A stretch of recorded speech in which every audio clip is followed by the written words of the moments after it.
Good evening. Welcome to another evening.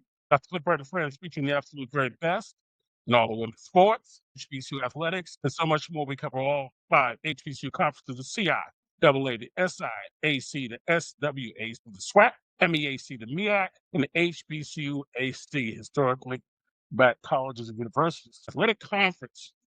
This evening, I'm going to give you a moment of silence. We got to get started right away.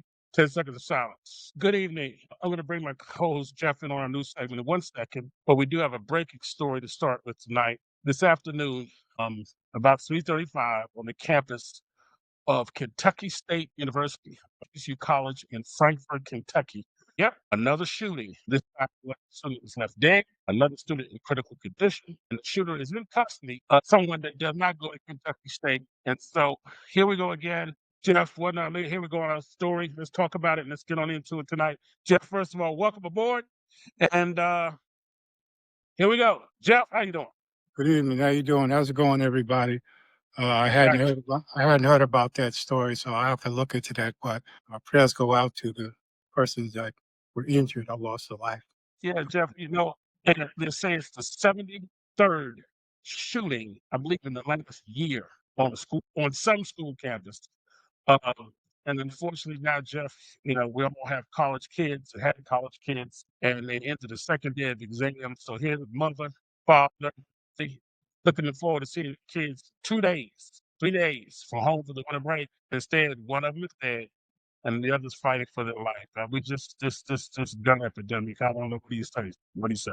We'll continue to pray for those families. We can continue to keep our HBCU family, Kentucky State University, in our prayers, and we'll follow on this story. Jeff, we've been having a series of bombings by the government on alleged drug dealing boats out in Venezuela, and a lot of questions about his lawfulness. Tell us about this story that's going on right now, Jeff. Sure. So since the beginning of, I believe in September, the Trump administration has been conducting these military strikes. Many believe that it's been illegal and it's been going on. We have over 80 people killed in the Pacific, Eastern Pacific, man. So it's been challenging. It appears that the Trump administration just insists on doing whatever they want to do, Mhm. and without much pushback. But it seems that that is slowly changing, Cliff. Mhm. I think the administration is finding some backbone here and there, and it seems to grow. So these vessels, they're saying that these vessels that are carrying these drug smugglers are carrying drugs over to the United States. In particular, one strike was what is called a bad strike, but it was a double tap. So they struck the boat, and then there were two persons in the water, and they did what is called illegal. It's really a war crime to shoot at a person or an individual who poses no harm, no imminent threat. Yeah. And so they shot a second, they fired a second strike, killed those persons. And that's a big uproar right now in Congress. So we have people on both sides that are saying we need proof. Secretary Hegseth has refused to, show the video. They have absolute video of what happened, but he's refused to show that to prove exactly did they do the right thing or did they not. So we'll see what happens. But I believe one of the best things is a lot of people are standing up. Yeah. As opposed to 4 years ago, 6 years ago, when no one would say anything. There are people now that say, no, I'm tired of the foolishness. I want to see some proof. But we'll see what happens, Cliff. Yeah. I think his name Smith first he came said he ordered the strike. Then he came and tried to blame it on the admiral, and when he saw it wasn't popular, and They all did the kind of old they did the old one two steps. So that's out of Trump's playbook. Lie, tell the truth, divert, and so you got a lot of stuff in the gumbo mix. You don't know what to think. But that's out of his playbook, Cliff. yeah. Of course, the government's down there saying some of these people were just fishermen. I guess we'll never know. Let's Jeff talk about this case. Letitia James. Mhm. They tried to bring an indictment for a second time Yeah, against her in Norfolk, Virginia, for the mortgage fraud, yeah. and it didn't work. So, and that's unusual that it's going to do. So, tell us about this case, Jeff. Well, unusual is a great word you're using there, Cliff. Nothing has been usual in this administration. It's a bad look right now. It's a bad look. Clearly, that was a weak case. That's why a number of attorneys said they refused to go forth with that case. So they may do this again. They may bring it back for a third time, either add something or try to make some changes. But it's a very bad look. I'm positive that the results will be the same. But like we always say, each particular time, this is the Trump administration using, the government for his revenge tour. Yeah. Do you think that Yeah. could be the same results also if they try to, at least for the second time, bring the charges against Comey, the former FBI director? Well, that case right now can't be brought back because of statutory limitation Okay. with the time. So that is a done deal. But they definitely not win that case against Comey. I'm gonna tell you that right now. He's too sharp. He's too sharp. He is way too sharp. So let's begin, Dr. Marlon Camp. Good evening. Shout out to Finest in Northeast. Dr. What was your thoughts on this Trump administration trying second charges against Letitia James, and the grand jury didn't even want to take the case? Good evening, everyone. Thanks for listening. You hear me laughing, Dr. Burr. It's I have to laugh at the case because it's ridiculous, as we all know. He tries to, have other people do his dirty work, which we all know the reason why he brought those charges against her, or tried to bring the charges against her. And so we're so glad that the court system just pretty much kind of dismissed, the case. And now that they're, eventually he will probably try to come back again and try to see what he can do to somehow try to, try the case again when he placed in the wrong, attorney to try to bring the charges, forth. So we'll see what happens, in the future. Yeah. But he'll try something else to see if he can, as Jeff called it, get his revenge tour going again for those that he thinks that have wrongly, have done him wrong in the past.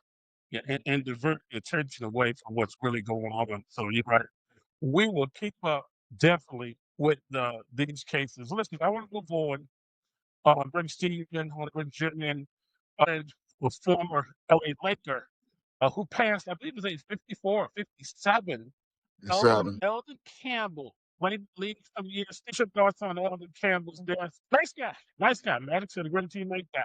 Everybody seems to say have that same sentiment that he was just a good, easygoing guy. He was a great athlete. He played with the Lakers several years, but he ended up winning a title with the Detroit Pistons. He went to Clemson University, and he's their all-time leading scorer. But I know it was a drowning accident, and I was like, wow. It quickly brought to mind about Malcolm Jamal Warner, even though I don't know if he was in the pool or he was in the ocean anywhere like that, like Malcolm was in the ocean. It's just sad, just young. 57 is not old. My prayers are with his family. Yeah. Did you want to bring in on that too? Did you say he was a Piston? No. Yes, he was. He was in the 2004 Going to Work team. Yeah. He was a backup center to Ben and Rasheed Wallace. Really nice guy. From what I understand, he had a medical emergency while out fishing, and it became drowning. But it's just a sad overall story of a life lost too soon. Yeah. Yeah, he was a great athlete. Let's give him a hand clap. Rest in peace on there. Now, we want another story. We want to give her a lot of praise, and that is none other than Mackenzie Scott. But Mackenzie Scott continues to make donations to help HBCU. She's going to close to the $1 billion mark. Let's run it down. Howard University overall, she's given $80 million. Oklahoma T $63 million. Morgan State University $63 million. Prairie View A&M $63 million. Virginia State total $50 million. Norfolk State $50 million. Winston-Salem State $50 million. State $50 million. Alabama State $42 million. University of Maryland Short $38 million. Spell $38 million. Clark Atlanta $38 million. Alabama State University $38 million. Xavier $38 million. Dillon $19 million. Fordham University $19 million. And Philander Smith University $19 million. That's the total of her giving to HBCUs so far. And she's also given us the China students to help out in culture as well. And just the way you're supposed to do when God blesses you. You know what I'm saying? Mhm. Kind of gives your thoughts on that. You can make the Yes, jump. I totally agree. Phenomenal. And like you said, not only is she given to HBCU universities, she's also given to other universities, outside of the HBCU realm. So, Yeah. In my opinion, that's what Christ did, and you're emulating what he did. So, she has a few diamonds on her crown when she walks through the gate. Yeah. Yes. Happy for her. Happy for her. Thankful for her. Continue to do it. Now, we have another philanthropist I want to mention, the former New York City mayor, Bloomberg. You remember some years ago, he donated $700 million to the four HBCU medical schools in the country. But recently, he's added to the donation of charter schools and he's given some millions recently to start for charter schools on HBCU campuses in Alabama. Stillman College is one of the two. And in opening these charter schools, it helps in the pipeline to increase the number of students to go directly from those charter schools into HBCU colleges. A lot of them get college credit right there. So he's doing this thing again, just like positive stories. Everything is, in this world. There's some great people doing great things. Bloomberg, but we'll still call you Mayor Bloomberg. Mayor Bloomberg, former mayor of New York. Yeah, I remember him doing this before, so I'm not shocked. And just like Jeff said about Mackenzie Scott, that's God. That's what God wants you to do. I don't care how much money Mackenzie Scott has. When you're giving away that much money, you are an unbelievably awesome, loving, good-hearted individual. Yes. You have got to be cut from a different cloth. You come from another mold because you're just a special, special person to do what she's doing. No doubt about it. No doubt about it. Mackenzie Scott, Mayor Bloomberg.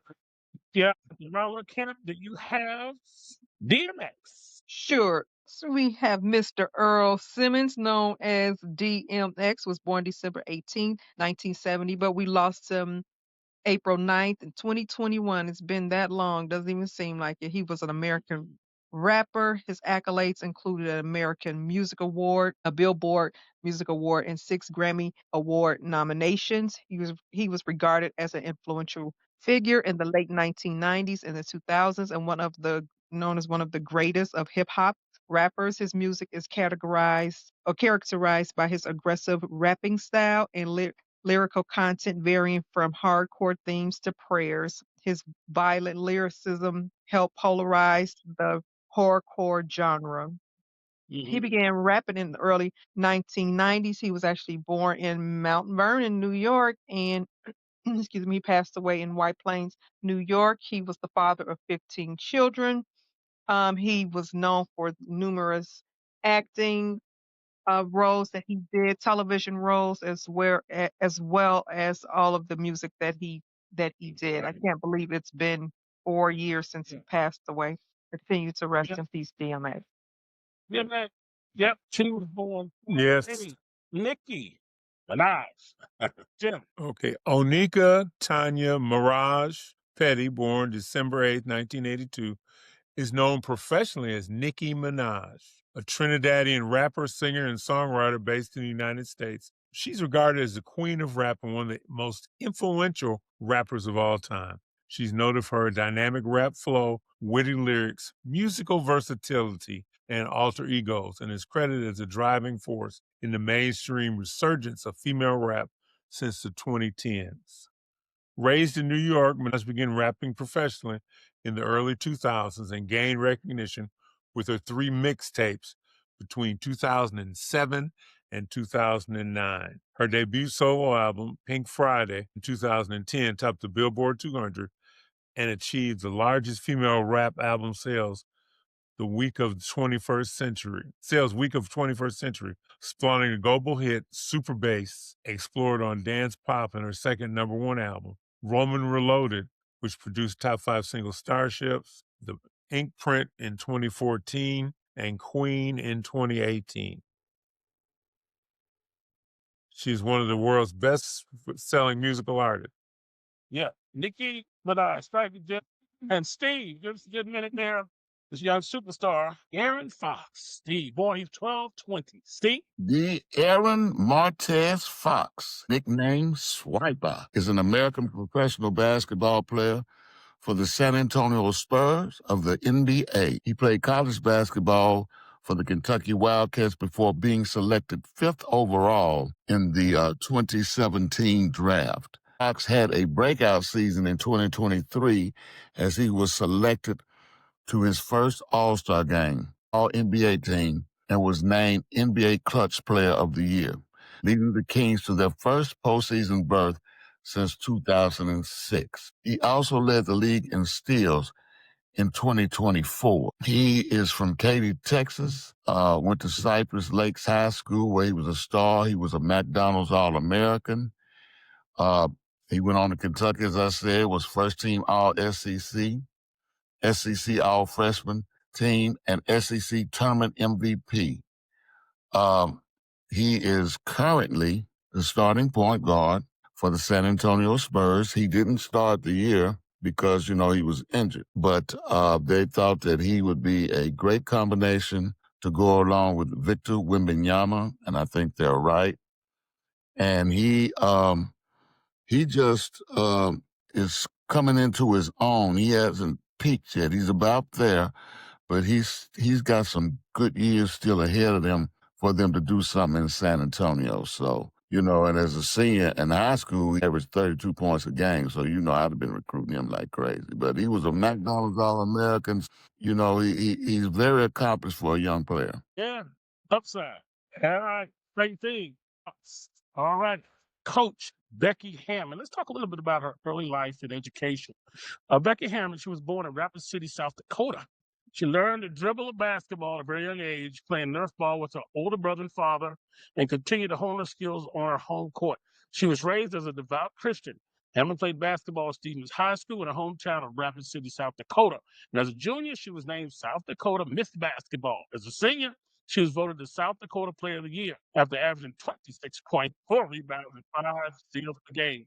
She graduated in 1995 and was also voted female class athlete by her graduating class. Despite the accolades, she was little attention from college basketball recruiters who considered her too small and too slow. She eventually grabbed the attention of a Colorado State assistant coach, and she committed to the Rams. And boy, we all know what happened from there. Hey, What impressed me about her is that hard work that she does. I mean, talent can get you places. Who can get you places, but hard work keeps you in the game. And I think the other thing is Pop, man. Pop, they say game recognized game. Yeah. Pop took a good look at her, man. He said, this is a true coach. So, Yeah. those couple things really impressed me about her. What do you think, Steve? I agree 100%. Saw something. Pop's not going to play around when it comes to basketball. So that off the bat lets you know that she's the real deal. And she distinguished herself on that staff also. And he depended on her. So, she's awesome. Yeah. They'll probably win it. all They'll right. probably win. Yep. All right. All right. So, Coach Becky Hammond, y'all. She is our Woman of the Month. Let's give her up a hand. Coach Becky Hammond. She is the owner of the New Orleans State. She's also the owner of the New Orleans Pelicans. Steve said, what is she going to do with Zion Williamson? I don't know. But she is a great owner. First female to have at that position. And she's doing a great job. Let's give it up for Miss Gail Benson, owner. Gail Benson. All righty. Now, we have some volleyball championships that are going on. But before we do that, let's go straight to it. In Division 1, they have not started their tournament yet. The tournament starts December 21st through December 3rd. We know that Kentucky is going to be playing their number 1 seed. I think Texas is the number 1 seed. And so they're getting ready to get it on at that level. And we're looking forward to that. We also know that the Division 3 has a champion, I believe, from Newbury, but we will follow up on that. So they're doing pretty good. Give them a hand. And then the NAIA have determined their champion as well. and we'll follow up on that. So, hey, all of our volleyball is coming down the pipe right now.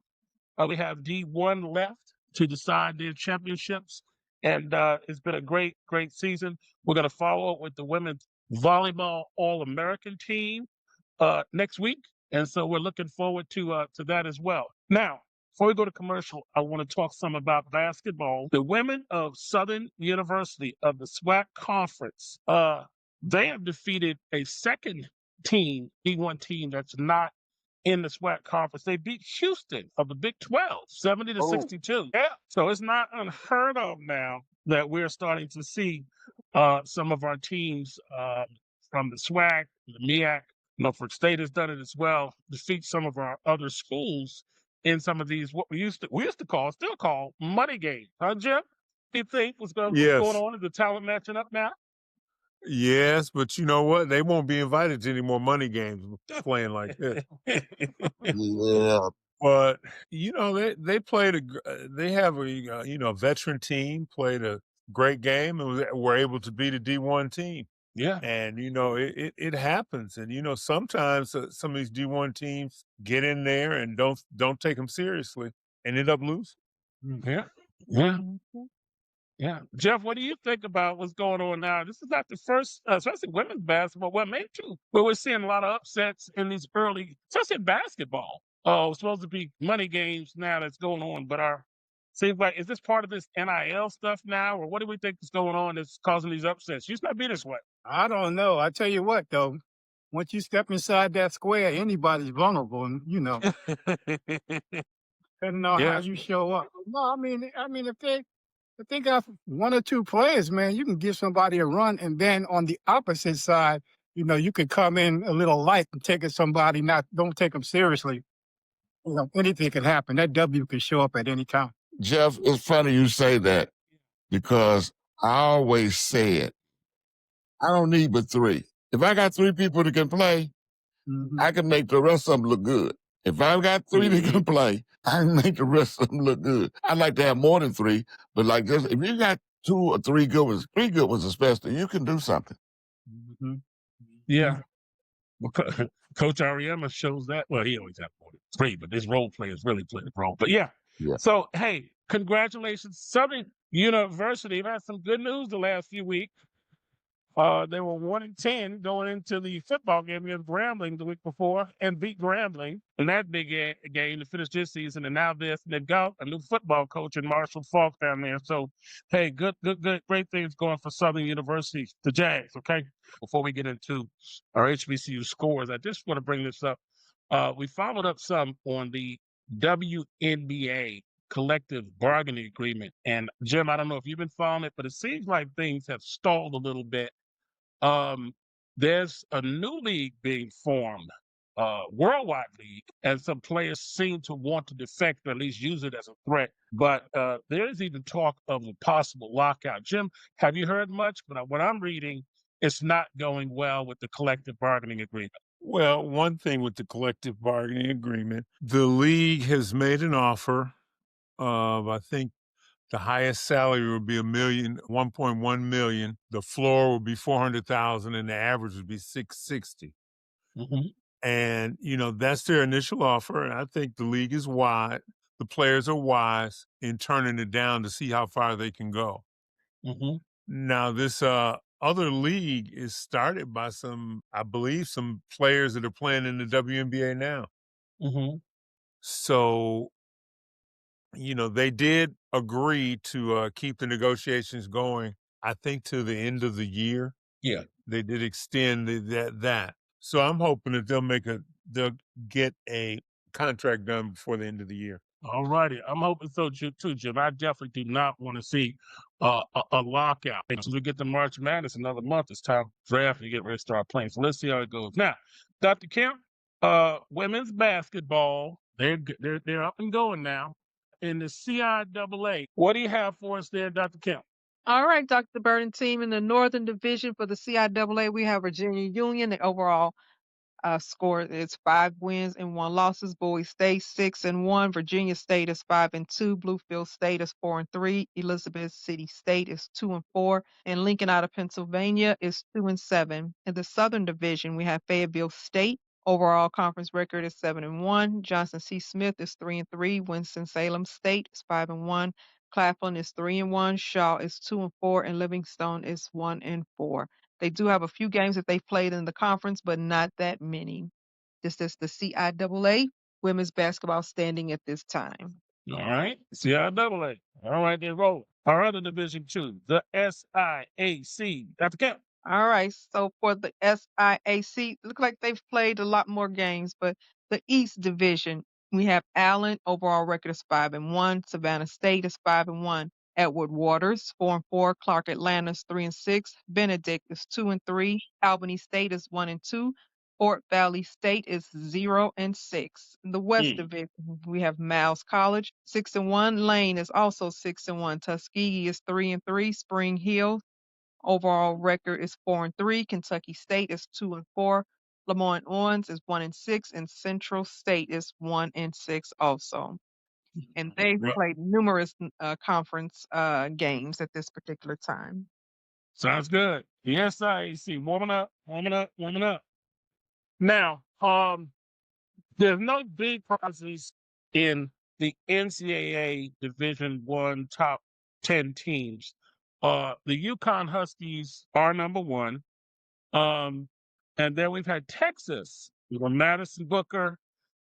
They have moved up to number 2. I believe they have beaten UCLA, and I know they have beaten someone else, but they're number 2. South Carolina, I believe. South Carolina, they beat South Carolina, yep. And then South Carolina's number 3, and then you go from there. Is Gino Auriemma, barring injury, I'll go to you first, Steve. Are we going to be hanging another crown on, what's it, 14 this year? They look good. Yeah, and you know what? Excuse me. I think so, but LSU really looks good. Yeah. I looked at them the other night, and Flage and your girl Malaysia, Fawali, you know, they're averaging 16, 17 a game, and they're not playing a whole lot of minutes because they're blowing everybody out. So they have about 6 or 7 ladies that are averaging in double figures. And then you know that Dawn is going to still be in the mix. UCLA, I think, is better than they were last year. And the big girl is unstoppable down there. Bet. Yeah.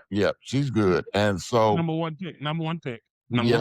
And I'm thinking, though, that until somebody knocks Gino off the block, you have to go with him. In time, you got AZ Flood and Strong and that he has, and he knows how to coach. So, yeah. Jeff, your thoughts, women? Do you think that UConn's a repeat year, or anybody could even begin to touch them? Jeff, any thoughts? I'm not sure if I bet against them.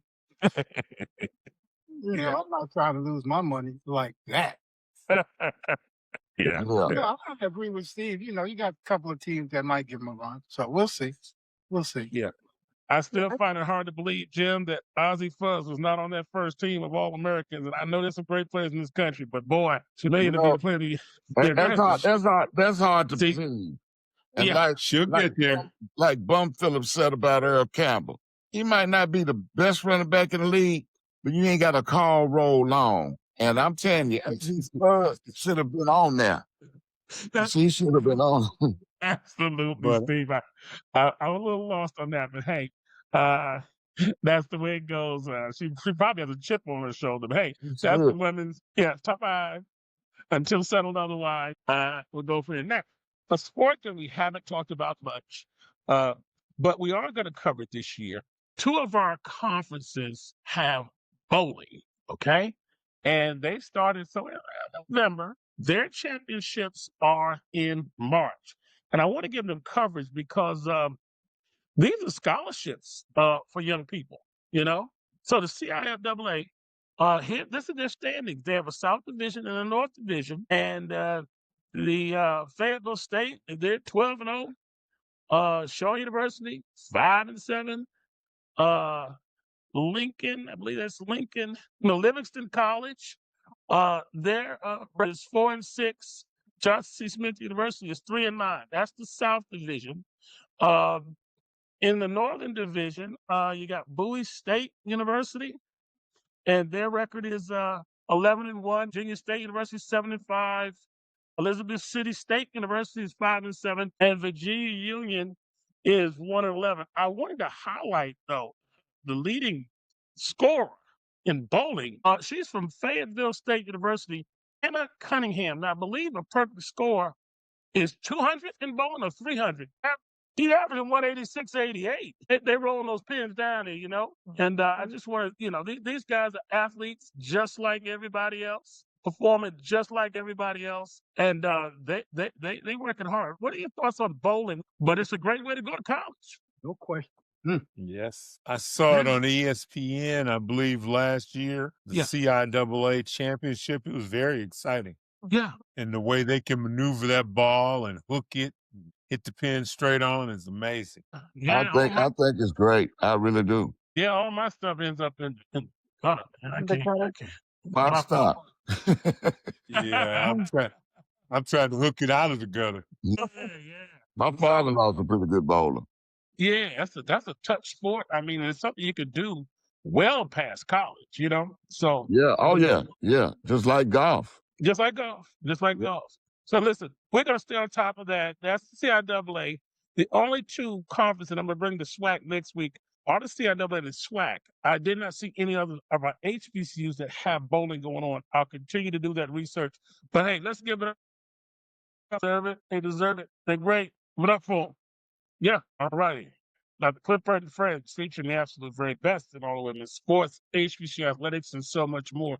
Jim, before we get started on the football total scores, I don't know if we did or not, but did we talk about losing Lynn Barney? I think we did. I think we did. Well, hold the fort because, I'm just going to be honest with you. Lynn Barney has been in limbo. He's a friend of my father's, but he's been in limbo because his second wife and the kids are at odds. The former Detroit Mayor Dave Bing is his guardian. Now, I saw the reports of his death, but as Mark Twain says, they're greatly exaggerated. As of yesterday, he was not dead yet. Whoa.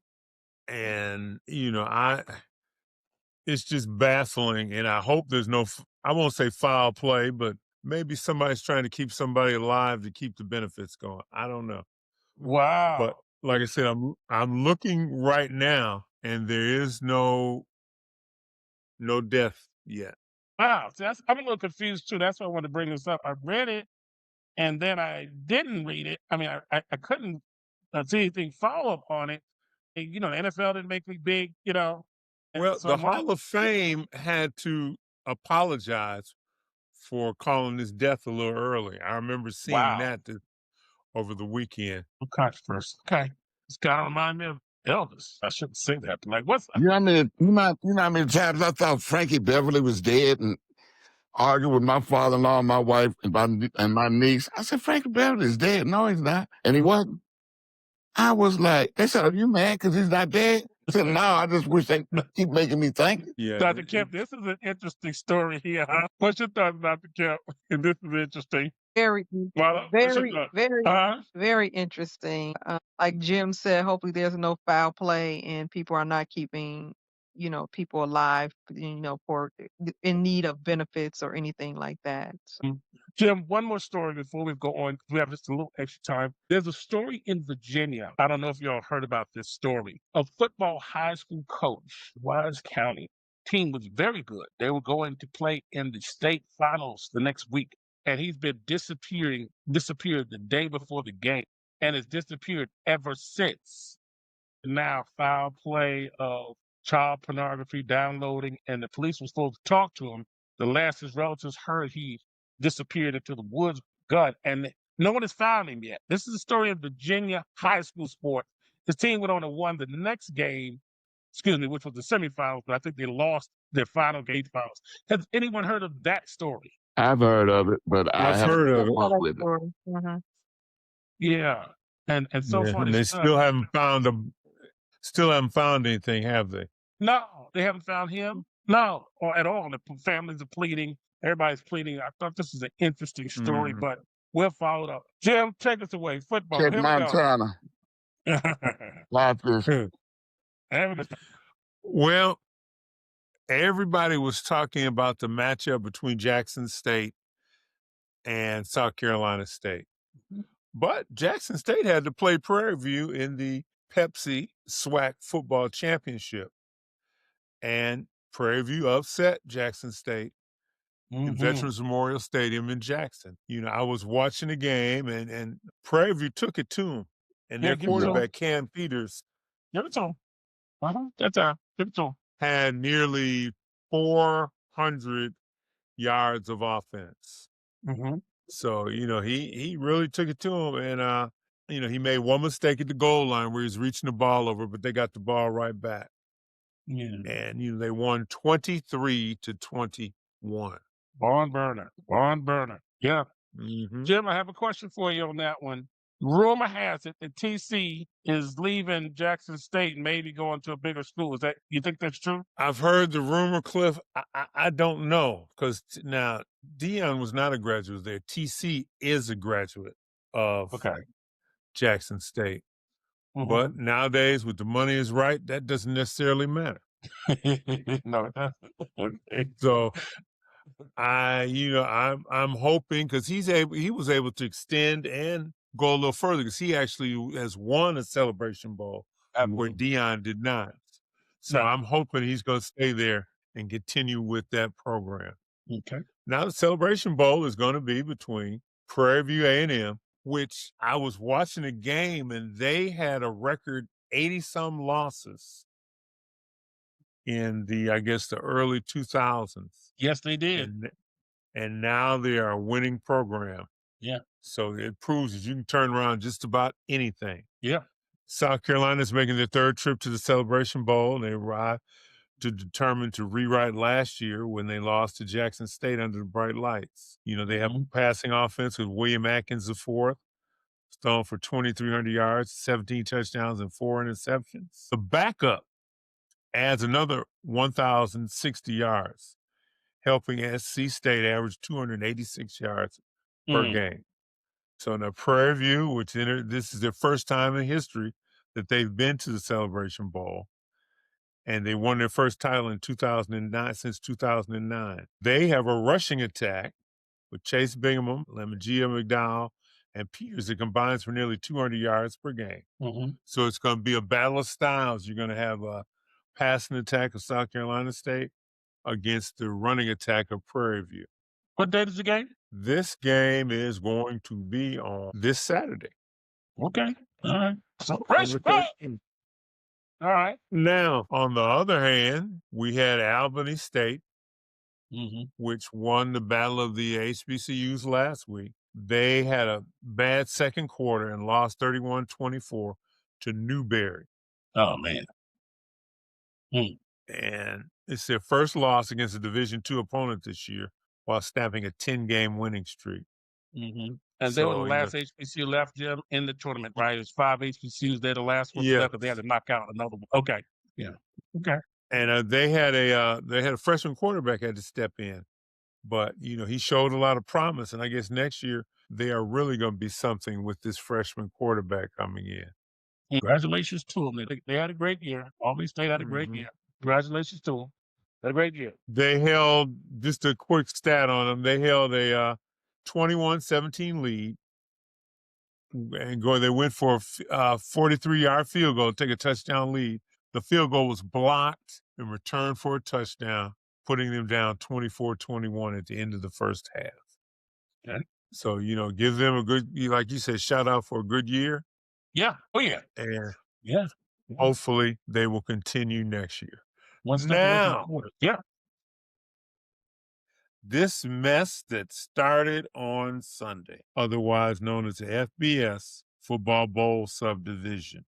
We had games on Saturday. Indiana defeated Ohio State.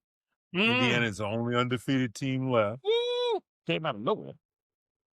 Georgia beat Alabama, I believe 28-7. which caused Alabama a little heart flutter because they were worried about making it. And Texas Tech beat BYU. So these are your 4 teams with byes. The next 4 teams, Oregon, Ole Miss, which is getting more and more coaches are coming back from LSU for the championship run, except Lane Kiffin ain't coming back. Texas A&M and Oklahoma, like I said, they didn't play, so they stayed stationary at 5 through 8. Now where the fun part begins. Alabama, which actually lost in the SEC title game, did not lose any ground and stayed at number 9. Miami of Florida was, I believe Notre Dame was 10, and Miami of Florida was 11. Yeah. Now, Miami of Florida would have made the championship series on its own, but the ACC, through their infinite wisdom, decided they had 5 teams tied at 6 and 2 for second place. So they decided in their infinite wisdom to put in some type of cockamamie thing, which let a 5-loss Duke team play in the championship. Now, Virginia was favored, and Virginia, I believe, is 14th ranked. So if they would have won, Miami, Notre Dame, and Virginia all would have made it. But Virginia lost to the 5-loss Duke team. Had they had the normal rules, you might have had Miami playing Virginia, which is number 10 and 14. No problem. But Duke is ranked about 50th. You cannot have a 50th place team in the championship. So on Sunday, everybody was wondering what was going to happen. And what happened was Notre Dame had been ranked ahead of Miami all year long, even though they lost to Miami in the first game of the year down in Coral Gables.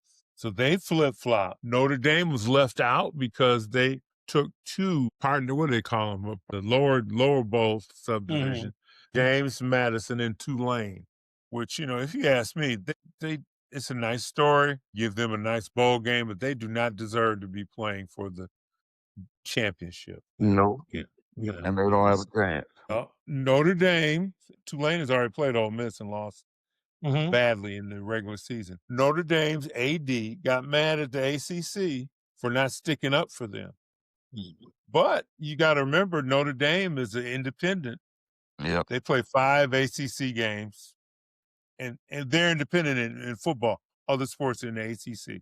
But Notre Dame gets to keep that check that they get, whereas other teams, you had to split it with the whole conference. So Notre Dame's greed cost them here. The ACC making cockamamie rules, and the committee having to take 2 teams from lesser conferences, all screwed it up. Now next year, Notre Dame is guaranteed a spot if they're in the top 12. Right. But also, Duke will get a spot if that same thing plays out next year. Okay. So hopefully what the ACC will do is make it so the highest ranking 2 teams play in the championship. We have semifinal games. John Carroll plays Berry, and Wheaton, Illinois plays University of Wisconsin, River Falls. For the championships, okay. Yeah, football. For the semifinals, and then the finals will be the next week. Got it. Okay. Now, D2 has super regions and everything like that. Yeah. But it appears that in the brackets, you have Ferris State, last year's champ. I don't know where that came from. Ferris State is playing Newberry. Okay. We beat our Albany State. And Kutztown State is playing Harding.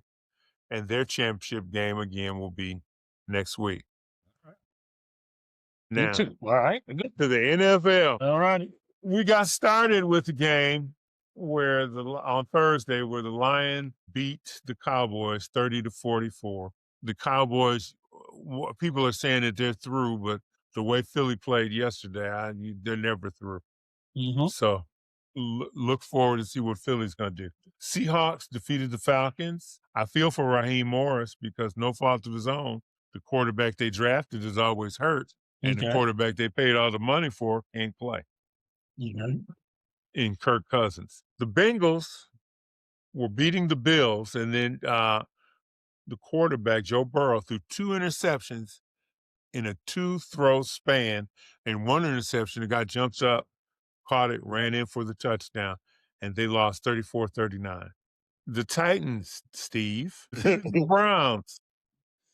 Yep. And that wasn't even the story of the game. Shedeur Sanders had his best game. Yep. 23-42, 364 yards, ran for a touchdown and threw for 3.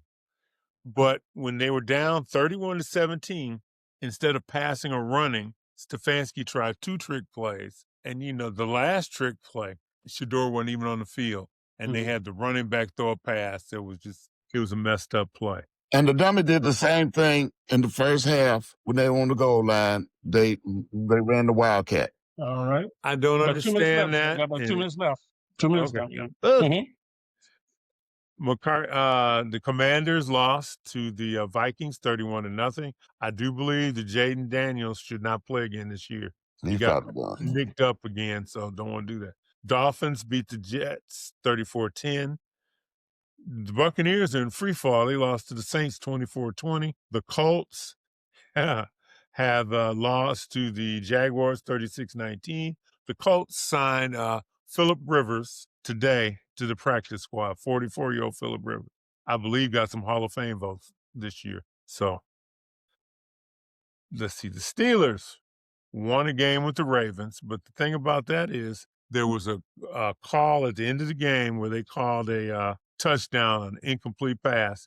The league came out and said, that my bad, we made a mistake. Yeah, that was a touchdown. Mm-hmm.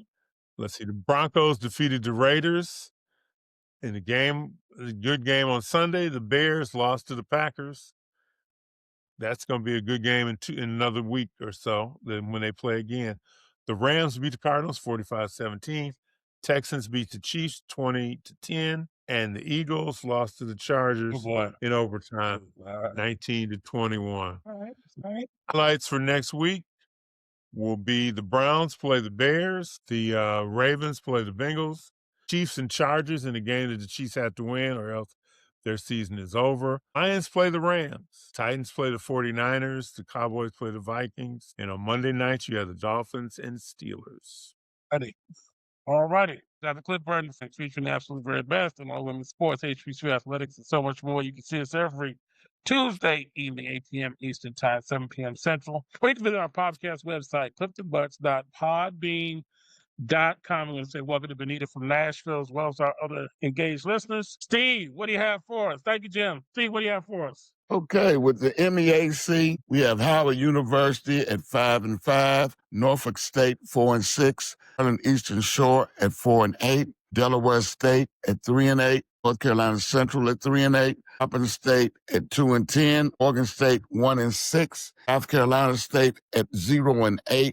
They have played no conference games yet. In the SIAC. All right, so MEAC basketball. All right, here we go. Off and run. All right. And FIAC have Edwin Waters, who is 6-2, Benedict 3-1, Clark Atlanta is 4-3, Morehouse is 2-4, Savannah State 2-4, Fort Valley State at 2-4, Allen University at 1-5, and Albany State at 0-5, and that's the Eastern Division. In the West, you have Miles at 5-0, Tuskegee at 4-2, Lemoyne-Owen is 3-3, Lane College is 2-3, Central State is 3-4, Kentucky State is 2-3, and Spring Hill is 0-7. Now they have played about 4 conference games, and Edwin Waters is 4-0 in the East, and in the West, Miles and Tuskegee are both 3-0. All righty. And that does it for that. All right. Whack, man, that does it for that. Are you there? Yeah. Oh, yeah. All righty. Okay, now, I know we're pressed for time, so I will go ahead and go to let me go to the NBA because I know we're short. So in the East, the Detroit Pistons are in first place. The New York Knicks are in second. The Boston Celtics are in third. Toronto is in fourth. Orlando is in fifth. Miami in sixth place. Philadelphia in seventh. Cleveland is in eighth. And if we talk about the play-in situation, the Atlanta Hawks are 9 and the Milwaukee Bucks are 10. Now, in the West, this is unbelievable. Oklahoma City is 23-1. They did give SGA a day off the other day, and they got Jalen Reeves back too. The Lakers is 17-6. LeBron's streak of over 1,900 games scoring was broken, but he made the game-winning pass. Yeah. For the shots, to Rui Hachimura. Denver's in third. Houston's in fourth. San Antonio is fifth. They may be getting Victor back soon. Minnesota is sixth, and Stephon Castle. Phoenix is in seventh place. Golden State 8. And then, because of the play-in, you have Memphis 9 and the Portland Trailblazers at 10. So it's a lot, going on, and hopefully, the right teams will make it. But let me go to the NCAA top 10 Division I men's. Arizona's in first place. Michigan is in second. Third, Iowa State fourth. UConn is in fifth place. Purdue is in sixth. Houston 7. Gonzaga 8. Michigan State 9. BYU is in 10th place, and they're playing Clemson right now, and Clemson was up on them 40-22 at halftime, and BYU has battled back and cut it to 1. And AJ DeBassett he's got a lot of Kobe and a lot of Tracy McGrady in him. He used to be the number 1 pick. Michigan is beating the brakes off everybody. Iowa State beat Purdue by like 30 at Purdue Saturday. So it's going to be, and you got right outside the top 10, is 11. They could be a Final 14, as well as Alabama at 12, Illinois at 13, Vanderbilt's at 15. Arkansas got enough talent to win it at 17. So, there's no clear-cut, winner. I mean, anybody you could just say, okay, they're going to be the favorite. Doncic, I'm having trouble with my mouth. I got TMJ. 35 games. Shai Gilgeous-Alexander, 32.8. Tyrese Maxey, 31.5. Donovan Mitchell, 30.5. And the Joker, 29.2. The Joker's leading the league in rebounds at 12.3. Cat Towns, 11.9. Zubac, 11.6. In Detroit, Jim, 11.5. And Hartstein is 10.7. The Joker, 11.0. Dave Cunningham, 9.3.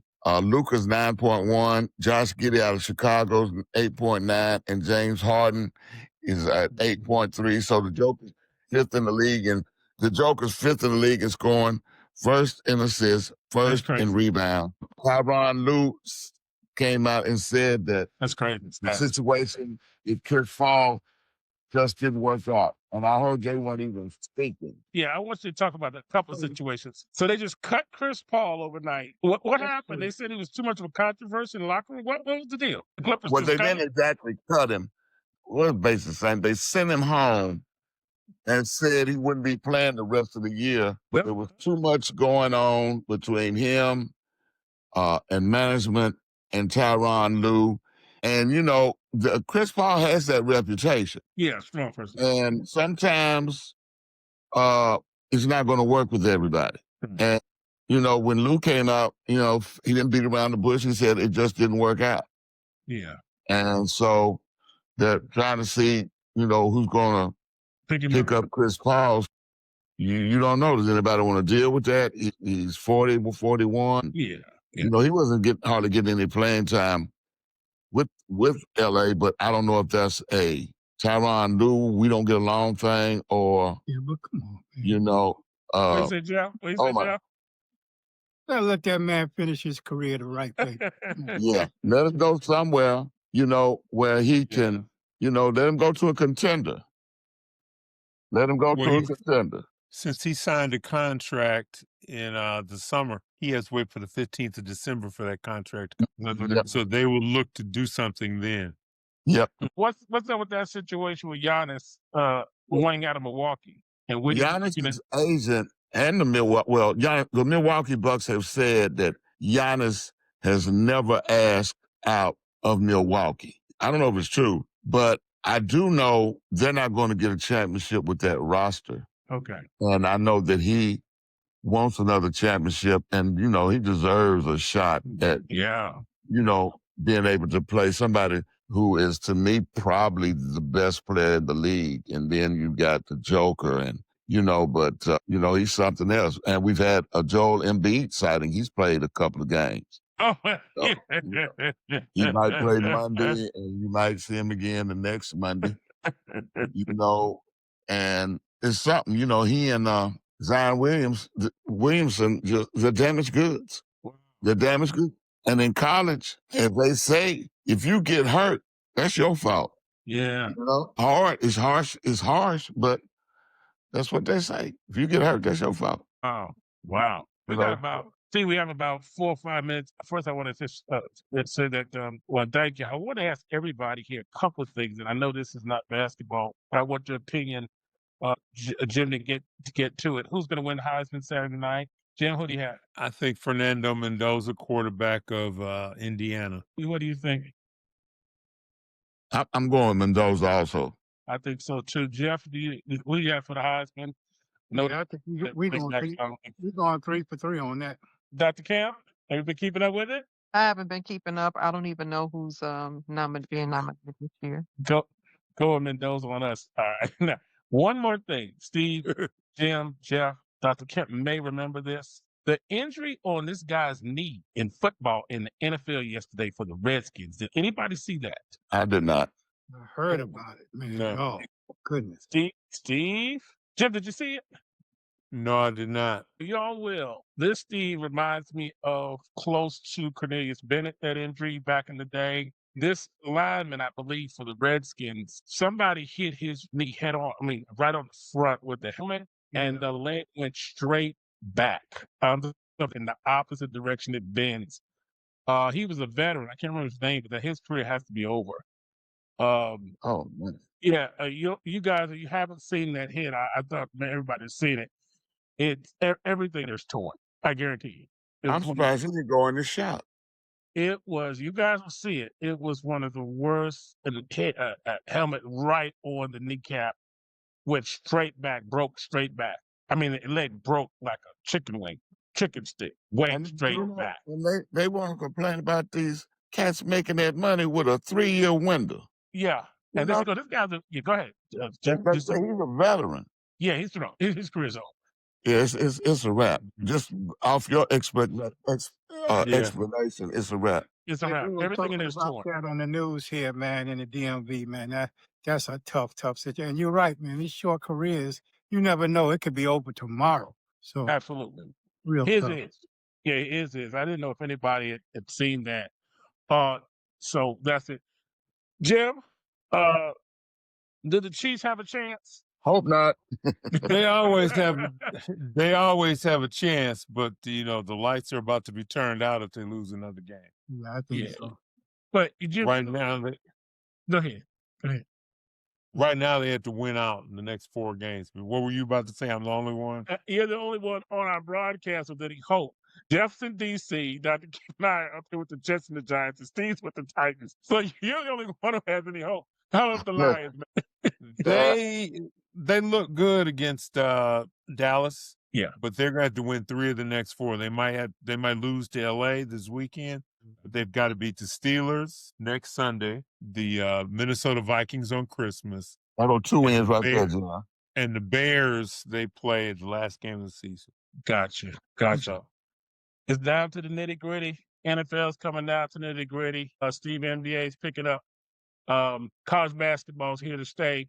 Listen, on December the 30th, we have a full show. Dr. Alonda Stevens, she may bring 1 or 2 of her assistants that work her conference with us to talk about all the great things and money and everything else that Dr. Alonda Stevens. She's going to end the year with us, so we'll start marketing that out. And again, we're going to see everybody back. Jim, Bullseye Sports, tell us what's going on. Detroit Bullseye Sports is found on WGPR 107.5, HD2, the Sports Rap app, and sportsrap.net. We're found Mondays, Wednesdays, and Thursdays from 7 to 9 live, and you can always pick it up on the app later on. Absolutely. Thank you, Dr. Bird. Can I say something right quick? Sure, Steve. I just saw the stupidest thing I've ever seen in my life. It's 5.5 seconds left. BYU's got the ball. They let them bring the ball up.